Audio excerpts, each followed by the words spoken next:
Çocukluğun bir cehennem olduğunu söylüyorum. Hep bu söylemim nedense genellikle tepki çekiyor ama işte çocukluğun cennet olduğu, kayıp cennet olduğu nedense tepki çekmiyor. Halbuki bir şeyin tersi doğru değilse kendisi de doğru değildir. Yahut Güray Süngü'nün dediği gibi kendi karşıt aşırılığımızdan kaynaklanıyordur aslında ona verdiğimiz tepki. Yani o cennet olduğuna dair o kadar çok beynimiz yıkanmış ki tam tersini düşünmemiz yasaklanıyor aslında. Çünkü orada çocukluğun bir cehennem olduğunu söylememiz anne babaya bir eleştiri gibi algılanıyor ve anne baba da çok büyük tabu olduğu için galiba çocukluk cehennem demekten korkuyoruz. Kar ve İnci romanım şeyle başlıyor. Hallacı Mansur'dan bir epigrafla. Hallacı Mansur şöyle diyor. Cehennem acı çektiğimiz yer değildir. Acı çektiğimizi hiç kimsenin bilmediği yerdir.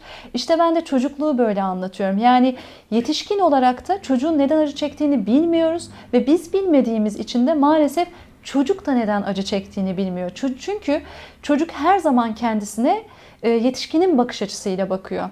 Ve bizim de bugün kendimiz hakkındaki düşüncelerimiz aslında anne babamızın bizim hakkımızdaki düşünceleri ve bize bakışını içselleştiriyoruz. Çocukken bize yapılan yanlışların yanlış olduğunu bilmediğimiz için çocukluk aslında bir cehennem. Bize yapılan yanlışlara yanlış diyebildiğimiz zaman o zaman o yanlışlar bize daha az zarar veriyor ve yetişkinken o yüzden daha az hasar alıyoruz aslında bu yanlışlardan. Ve bize çocuğa zarar verdiğini söyleyen şeyler değil aslında çocuğa en fazla zarar verenler. Biz bilmiyoruz çocuğun neden acı çektiğini ve çocuk da bilmiyor. Fakat o acının neticesinde olan sıkıntılı davranışı gözlemliyoruz. O yüzden bazen iyi niyetli bir yetişkinin işte aileden, okuldan çocuğa gidip sorun ne diye sorduğunu düşünüyorum. Ve bize çocuğun acısı olduğu öğretilmiş şeyler sıralanıyor bununla beraber. Fakat çocuğun kendisi de buna cevap vermiyor ve çocukluğun çıkmazı şurada aslında.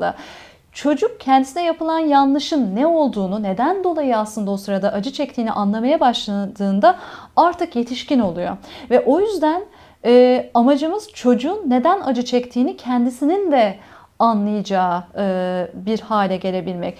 Çünkü çocuklar karşı çıksalar da, itiraz etseler de, ihlal etseler de bazı kuralları kendilerine dayatılan kuralları içselleştirirler.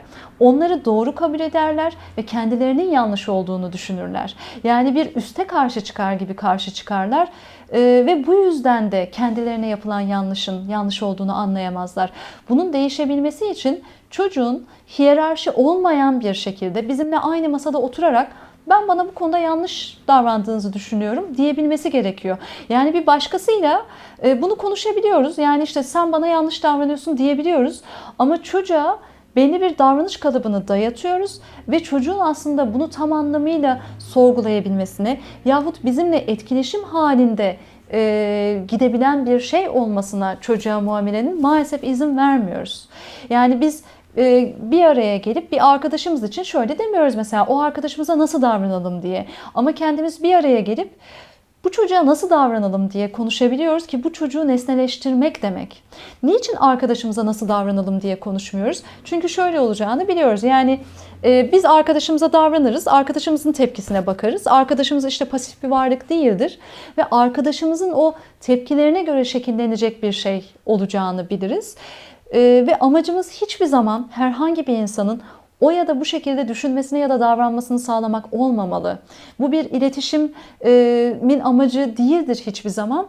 Çocukta amacımız onun o ya da bu şekilde düşünmesini ya da davranmasını sağlamak olduğu zaman da maalesef bu yanlışın önüne geçemiyoruz ve çocukluğun cehennem olması gerçeğini böyle düşündüğümüz müddetçe değiştiremeyeceğiz.